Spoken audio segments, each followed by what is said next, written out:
आपके समक्ष मेरे कहानी संग्रह आसपास की एक कहानी प्रस्तुत है।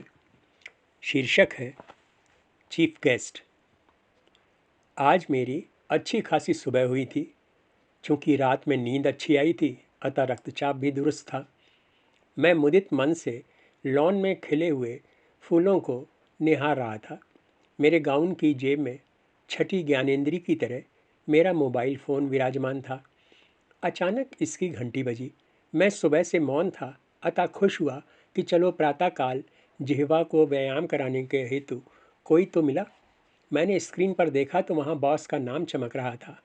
सुबह सुबह बॉस की कॉल देखकर जैसा सबको लगता है वैसा ही मुझे भी लगा। मैंने उनकी कॉल रिसीव करके प्रथम शब्द उच्चारित किए, गुड मॉर्निंग सर। उधर से गंभीर आवाज़ आई, देखो एक फंक्शन का कार्ड भेज रहा हूँ। ये कोई सीनियर सिटीजन्स वाली संस्था है, उन्होंने कोई कार्यक्रम रखा है। मैं बोल पड़ा, वेरी गुड सर, इन संस्थाओं को तो प्रोत्साहित करना चाहिए। मेरा टोकना शायद उन्हें अच्छा नहीं लगा। वे मेरी बात काट कर बोले, अरे यार सुन तो लिया करो, तुम बीच में बोल देते हो तो मैं असली बात भूल जाता हूँ। वे संभवतः कुछ टेंशन में थे। मैंने तत्काल सॉरी दागी और उन्हें याद दिलाया, जी सर आप कुछ सीनियर सिटीजन्स के बारे में बता रहे थे। वे बोले, बस कर दी ना गड़बड़। अरे भाई, सीनियर सिटीजन्स के बारे में नहीं बल्कि उनकी संस्था के बारे में बता रहा था। इनके फंक्शन में बतौर चीफ गेस्ट बिग बॉस को जाना था, मगर अचानक उन्हें दिल्ली जाना पड़ गया और वे ये जिम्मेदारी मुझे दे गए। बतौर मातहत इस जगह तो मेरा बोलना बनता था, अतः बोल पड़ा, वेरी गुड सर, इस काम के लिए आपसे अच्छा कौन हो सकता है। वैसे भी आप वेलफेयर वगैरह में तो हमेशा ही आगे रहते हैं। Very good sir. वैसे आपके और बिग बॉस के कंधे पर मेटल भी तो बराबर ही है। वे तनक रुष्ट स्वर में बोले, मुझे बात पूरी करने दोगे या नहीं? अभी मुझे एक मीटिंग की तैयारी भी करनी है। मैंने पुनः सारी दाग कर मोबाइल से कान सटा लिए। जब उन्हें लगा कि मैंने मुंह सिल लिया है तो पुनः उनकी आवाज़ मेरे कर्ण कुहरों से टकराई, हाँ तो मैं क्या कह रहा था? चूंकि मैंने तो मुंह सिल लिया था अतः सन्नाटा कायम रखा। उनकी पुनः आवाज़ आई, अरे यार याद तो दिलाओ, मैं क्या कह रहा था? एक तो बात भुला दी और अब लड्डू की तरह खड़े हो। मैं बोला, सर बिग बॉस ने आपको चीफ गेस्ट बनने का हुक्म दिया है। वे तत्काल बोले, दिया है नहीं दिया था, क्योंकि अब मुझे भी 10 बजे एक मीटिंग में जाना है। मैं पुनः बोला, डोंट वरी सर, मैं ऑर्गेनाइजर्स को कह दूंगा कि वे किसी दूसरे का इंतज़ाम कर लें। वे बोले, अरे यार समझने की कोशिश करो। एक तो बेचारों ने कार्ड पर बिग बॉस का नाम छाप दिया था। कल मैंने भी उन्हें अपने बारे में पक्का कर दिया था। वे बोले कि कोई बात नहीं, वे फोल्डर्स पर नाम बदल देंगे। अब तक उन्होंने बदल भी दिया होगा। इस मीटिंग का फ़ोन तो अभी अभी आया है। मैंने पलटी मारी, ये तो बहुत बुरा हुआ। एक तो वैसे ही हम लोगों को कोई नहीं बुलाता, अब अगर बुलावे के बाद भी कोई नहीं गया तो बड़ी बेइज्जती हो जाएगी। वे बोले, अभी हुई नहीं है, यदि कोई नहीं गया तो ज़रूर हो जाएगी। ऐसा करो कि आज तुम मेरी जगह चले जाओ, तुम्हारे पास उनका कार्ड भेज रहा हूँ। मैंने तुरंत खतरा भांप लिया अतः चुप ना रह सका। मैं बोला, मैं ही क्यों सर, और भी तो सीनियर्स हैं। वे बोले, हैं तो, लेकिन वे इसमें फिट नहीं होंगे। मैंने कारण पूछा तो उन्होंने मुझे प्रकाशित किया, देखो ये वृद्ध लोगों का कार्यक्रम है, वहाँ ज़्यादातर बूढ़े ही होंगे। हमारे यहाँ एक तुम ही हो जो उनके बीच फिट हो सकते हो। अब इस टॉपिक पर कोई और बात नहीं होगी, तुम ही वहाँ जाओगे। आला अफसर का हुक्म हो चुका था अतः इसकी तामील होनी ही थी। अपने प्रातःकालीन वचनों में उन्होंने ये भी स्पष्ट कर दिया था कि उनके मानस में मेरी कैसी तस्वीर थी। मुझे आज समझ आया कि क्यों वे शोक सभाओं के संचालन हेतु मुझे आगे कर देते थे। मेरी खुशी को ग्रहण लग चुका था। कुछ क्षणों पहले जो फूल मुस्कुरा रहे थे वे अब रोते हुए जान पड़े। मैं ऐसे कार्यक्रमों में गया तो कई बार था, लेकिन महकमे का नुमाइंदा बनकर जाने का ये पहला मौका था। मैंने अपनी आखिरी कोशिश की और बोला, सर मैं बहुत जूनियर हूँ, वहाँ फिट नहीं होऊंगा अगर आप। उन्होंने बात पूरी करने का मौका ही नहीं दिया और बोले, मैं तुम्हारी चुप्पी से समझ गया था कि ज़रूर तुम्हारी खोपड़ी में कुछ चल रहा होगा, इसीलिए अभी तक फ़ोन होल्ड किए था। मुझे समझ आ गया कि क्यों भगवान ने इन्हें मेरा बॉस बनाकर धरती पर भेजा था। मैं मरी आवाज़ में बोला, यस सर। उन्हें लगा कि शायद मातहत का मनोबल कुछ ज़्यादा ही गिर गया है, अतः वे स्वर को नरम करके बोले, तुमसे किसने कहा कि तुम जूनियर हो? तुम अभी मेटल की बात कर रहे थे ना। अगर तराजू में एक तरफ बिग बॉस का मेटल रख दें और दूसरी तरफ तुम्हारा, तो मालूम है क्या होगा? मैं बेसाख्ता बोल पड़ा। No sir. वे बोले, बिग बॉस का पलड़ा हवा में पंख की तरह लटक जाएगा। अरे ज़रा अपने कंधों का वजन पहचानो partner. Don't worry, go ahead. मैं कहते कहते रुक गया कि उनका हवा में तो जरूर लटक जाएगा, लेकिन रहेगा फिर भी मेरे ऊपर ही। उन्होंने अपनी तरफ से बकरे को माला पहना दी थी। अब तो इसे खुद चलकर बलिवेदी तक पहुंचना था, जो आज के कार्यक्रम स्थल में स्थापित थी। जैसे ही मैंने उन्हें गुड डे कहा, उन्होंने फ़ोन काट दिया। इसके पहले कि मैं इस प्रातःकालीन सदमे से बाहर आता, उनका रनर कार लेकर गेट पर धमक गया। उन्होंने मुझे फ़ोन करने के पहले ही अपना रनर मेरे घर के लिए रवाना कर दिया था। मैंने उससे कार्ड लिया। इस पर कहीं भी मेरा नाम नहीं था, यहाँ तक कि लिफाफे के ऊपर भी बिग बॉस का ही नाम था। मैं बोझिल कदमों से अंदर आया। कार्यक्रम 10:30 बजे शुरू होना था। अभी इसमें 1.5 घंटे का समय था। वहाँ पहुँचने में करीब 45 मिनट लगते, अतः शेष 45 मिनट में तैयार होकर मुझे घर से निकलना था। मैंने ड्राइवर को थोड़ा जल्दी आने के लिए फ़ोन कर दिया। घर से मेरी निकासी समय से हो गई। ड्राइवर मुझ पर सवालिया नज़र गड़ाए था, क्योंकि मैंने अभी तक उसे मंजिल नहीं बताई थी। जब उसे मंजिल पता चली तो वह खुशी खुशी बोला, सर मैं जब पुराने साहब के साथ था तो वे अक्सर यहाँ लेक्चर देने आते थे। लौटते टाइम गाड़ी गुलदस्तों से भरी होती थी। ये लोग स्टाफ को भी लंच कराते हैं। मैं समझ गया कि इसे इस यात्रा पर कोई आपत्ति नहीं है। वह जल्दी जल्दी गाड़ी पर कपड़ा मारने लगा। उसने मेरे गनर को भी फ़ोन कर दिया कि तुम फला जगह मिल जाना, हम तुम्हें रास्ते से उठा लेंगे। शायद उसने लंच का जिक्र भी उससे कर दिया था, क्योंकि जब उन्हें रास्ते से उठाया गया तो उनके नेत्र भी चमक रहे थे। ये आउटिंग उन्हें भी ग्राह्य थी। मैंने कार्ड का अवलोकन किया और इस पर अंकित टेलीफोन नंबर डायल किया। दूसरी तरफ से आउट ऑफ सर्विस का संदेश आने लगा। अब मेरे पास वहाँ सीधे धमकने के अलावा कोई चारा न था। इस संस्थान के बारे में मैंने सुना जरूर था, लेकिन कभी वहाँ गया नहीं था। अच्छी बात ये थी कि सारथी इससे भिज्ञ था। मैं बिना भटके संस्थान के गेट तक पहुँच गया। यहाँ तक चूंकि सब ठीक रहा था, अतः मेरा आत्मविश्वास लौटने लगा। हमें गेट पर रोककर वॉचमैन ने पूछा, कहाँ जाना है? मैंने आयोजक संस्था का नाम लेकर कहा कि ऑडिटोरियम में उनका कार्यक्रम है, हमें वहीं जाना है। वह तपाक से बोला, लेकिन हमें तो इसकी कोई जानकारी नहीं है। इस समय गेट से युवा छात्र छात्राएं आ जा रहे थे। वे संस्थान के गेट पर पुलिस की गाड़ी देखकर ठिठकते, फिर आगे बढ़ जाते। एक बार मैंने सोचा कि क्यों ना मैं इन्हीं से पूछ लूं, लेकिन फिर लगा कि जब वॉचमैन को ही कुछ नहीं पता तो इन्हें क्या मालूम होगा। गेट पर इस आयोजन के बारे में कोई बैनर भी नहीं लगा था। मैंने वॉचमैन से कहा वह किसी और से पूछ ले। वह चला गया। फिर पूरे 3 मिनट बाद वापस आकर बोला, आप गाड़ी ले जाइए, दाएं बाएं देखते जाना, ऑडिटोरियम दिख जाएगा। मेरे ड्राइवर ने मंथर गति से गाड़ी आगे बढ़ाई। सड़क पर छात्र छात्राएं आ जा रहे थे। अचानक मेरी नज़र एक बैनर पर पड़ी जिस पर आयोजक संस्था का नाम लिखा था। मेरी जान में जान आई। मैं अभी तक विद्यार्थियों की सवालिया नज़रों का सामना कर रहा था। उन्हें भी लग रहा होगा कि ये कौन सुबह सुबह मुंह उठाए उनके कैंपस में घुस आया है। अगर ये आ ही गया है तो फिर गाड़ी क्यों इतने धीरे धीरे चला रहा है, जैसे किसी फिल्म की शूटिंग हो रही हो और कैमरा इसके आगे आगे नाच रहा हो। मैंने बैनर वाली इमारत के सामने गाड़ी रुकवाई और नीचे उतरा। इसके बरामदे में रजिस्ट्रेशन किया जा रहा था। यहाँ बैठे लोगों ने मेरी गाड़ी पे एक नज़र मारी और पुनः अपने काम में मशगूल हो गए। हमें पोर्च में भी आयोजक मंडल का कोई सदस्य नहीं मिला। मैं रजिस्ट्रेशन डेस्क पर पहुंचा और अपना परिचय देकर वहां आने का उद्देश्य बताया। मैंने उन्हें इनविटेशन कार्ड की झलक भी दिखा दी। डेस्क वाले ने पास से गुजर रहे एक बंदे को बुलाया और बोला, इन्हें डायरेक्टर साहब से मिला दो। मैं अपने मार्गदर्शक के पीछे चल दिया। ये भवन साफ सुथरा और सुंदर था। मेरा मार्गदर्शक मुझे लेकर प्रथम तल पर आया। यहाँ बाई और ऑडिटोरियम बना था। वह दरवाज़ा खोलकर एक तरफ खड़ा हो गया और जैसे ही मैं अंदर घुसा वह बाहर से ही वापस हो गया। आज मैं वर्दी में नहीं था, अतः यहाँ अपरिचित की तरह खड़ा था। मैंने अपने सामने सूट टाई में सज्जित एक भद्र पुरुष को देखा। वे संस्था के डायरेक्टर थे। उन्होंने तपाक से हाथ मिलाया और मेरे बॉस का नाम लेकर बोले, ओह, आपसे मिलने की बहुत तमन्ना थी। उन्होंने एक 2.5 इंच की मुस्कान प्रक्षेपित की।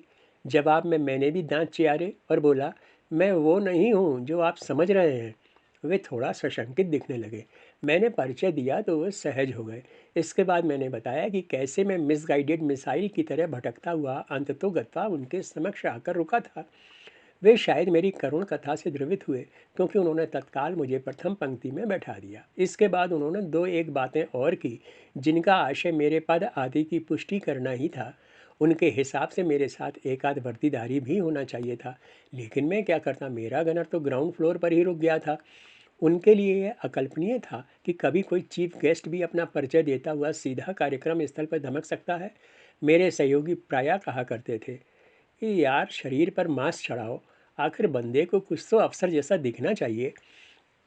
डायरेक्टर साहब की एक सहयोगिनी ने उन्हें संकेत किया। वे तत्काल उस ओर बढ़ गए। जब वे वापस आए तो मुझे उनके नेत्रों में अतिरिक्त आत्मीयता नजर आई। वे बोले, सॉरी सर, अगर आपके बॉस ने पहले बता दिया होता तो हम आपके हिसाब से इंतज़ाम कर देते। देखिए ना, चीफ गेस्ट तो हमने आपके विभाग से लिया था, एक आईएएस विशिष्ट अतिथि थे, सो अभी अभी उनका भी फ़ोन आ गया है कि वे भी आने में असमर्थ है।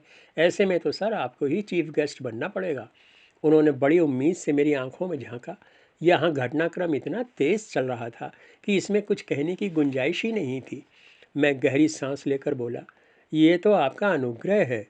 ये सुनकर उनके चेहरे पर वैसी ही संतुष्टि उभरी जैसी कि प्रायः खुलासा दस्त होने के बाद बंदे के चेहरे पर दिखाई देती है। किंतु मेरे चेहरे पर अब क्रॉनिक कॉन्स्टिपेशन वाले लक्षण उभरने लगे थे। मैं चक्रव्यूह में घुस तो गया था, लेकिन बाहर आने का रास्ता नहीं पता था। मैं पूरी तरह घिर चुका था। बतौर श्रोता मैंने अनेक कार्यक्रम अटेंड किए थे। मैं याद करने लगा कि कैसे इनके मुख्य अतिथि घंटों एक ही स्थान पर बैठे हुए सामने रखे बुके के फूलों को निहारते रहते हैं। मंच पर बैठने के बाद तो बाथरूम के लिए उठना भी मुश्किल हो जाता होगा। सचमुच ये बड़े साहस का काम था। मैंने मंचासीन होने वाले महानुभावों के नामों पर दृष्टि डाली।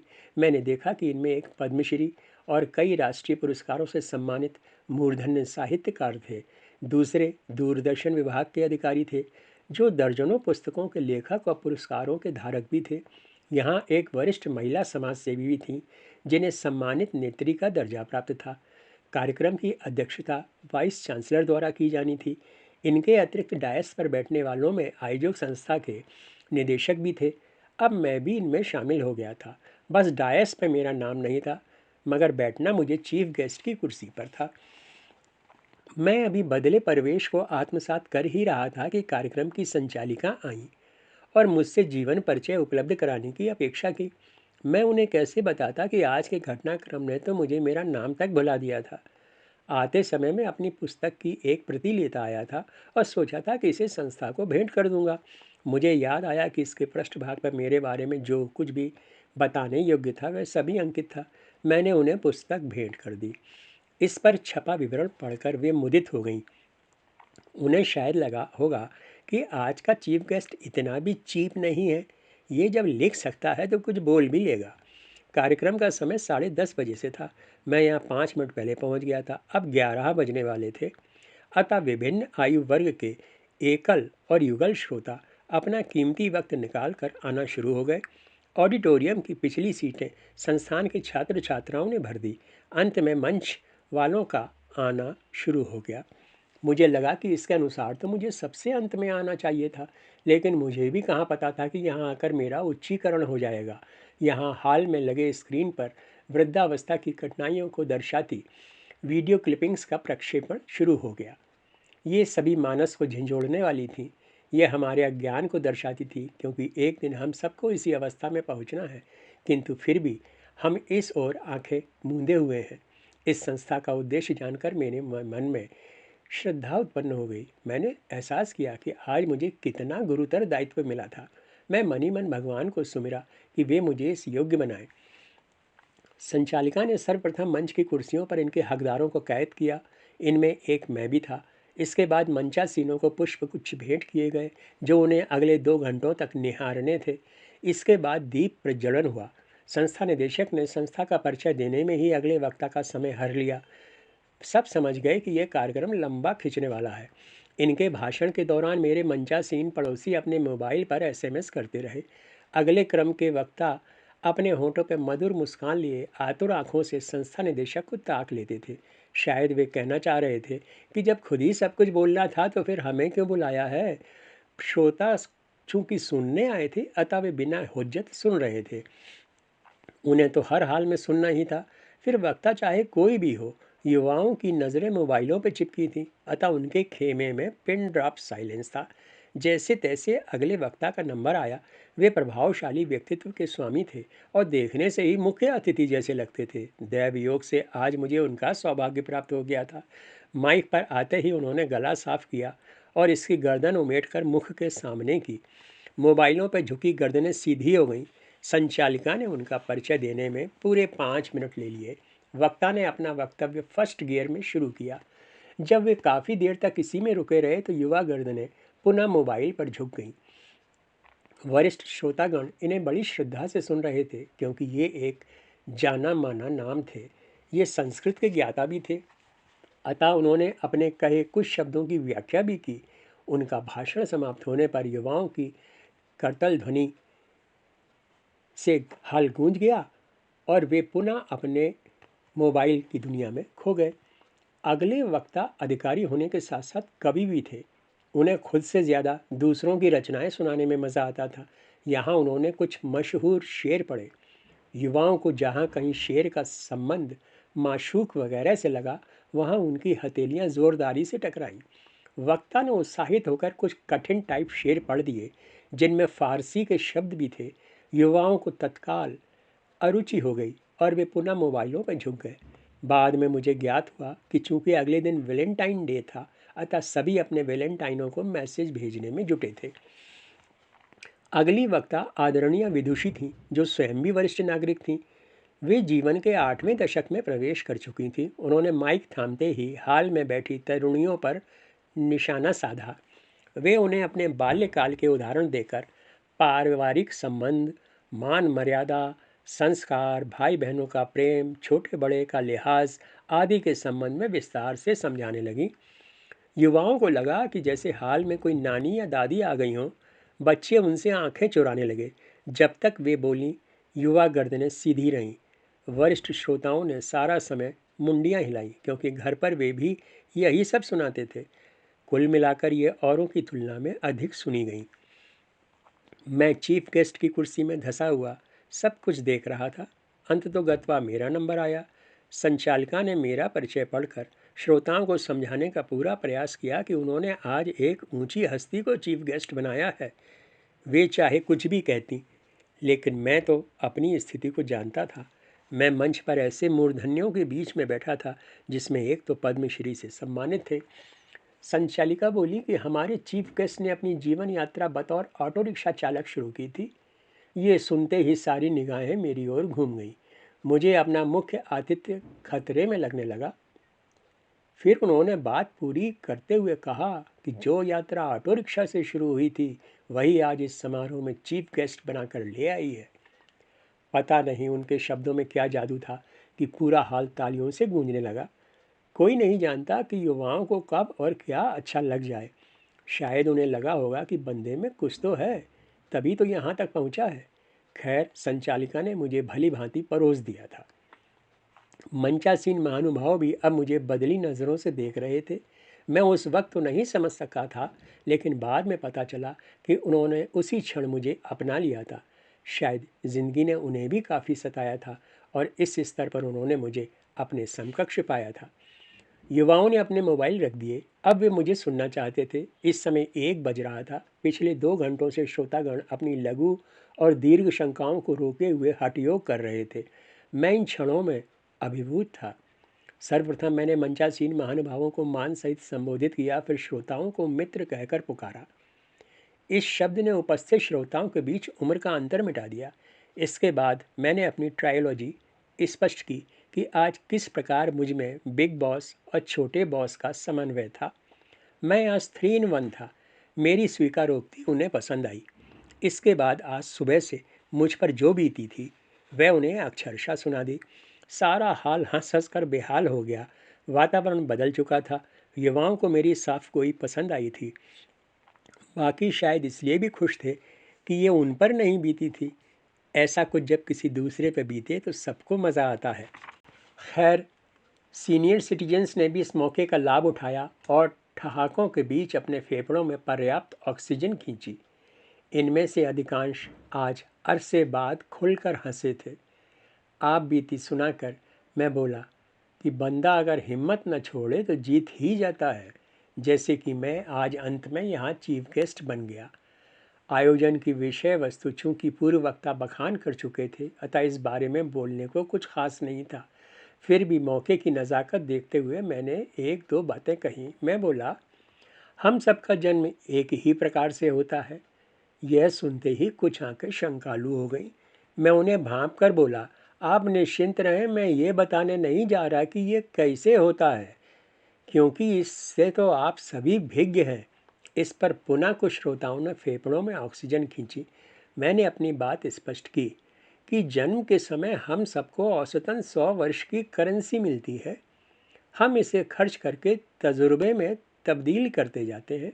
जो आज युवा हैं उनके पास करेंसी ज़्यादा किंतु तजुर्बा कम है, मगर जो बुज़ुर्ग हैं उनके पास तजुर्बा तो ज़्यादा है मगर करेंसी थोड़ी ही बची है। इस प्रकार बूढ़ा हो या जवान, सभी एक धरातल पे हैं। इस हॉल में मौजूद हम सब के बीच यही कॉमन फैक्टर है।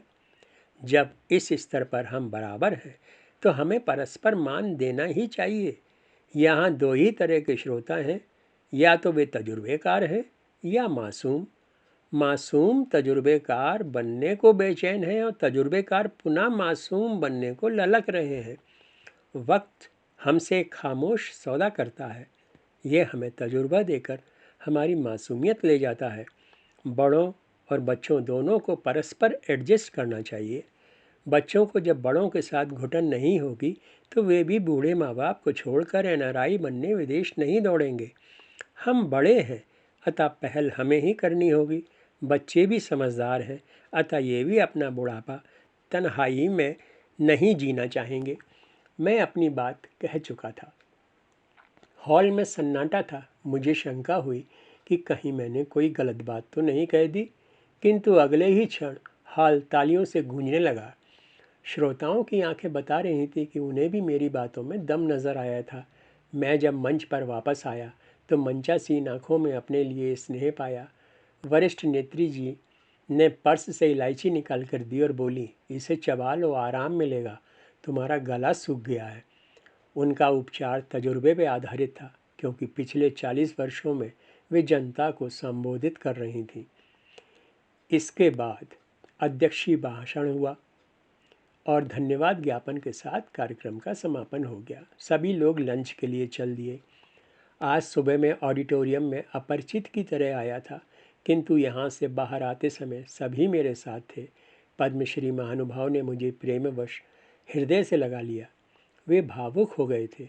बड़े व्यक्ति का मन भी बहुत बड़ा होता है, शायद इसीलिए उन्हें यह सम्मान भी प्राप्त हुआ था।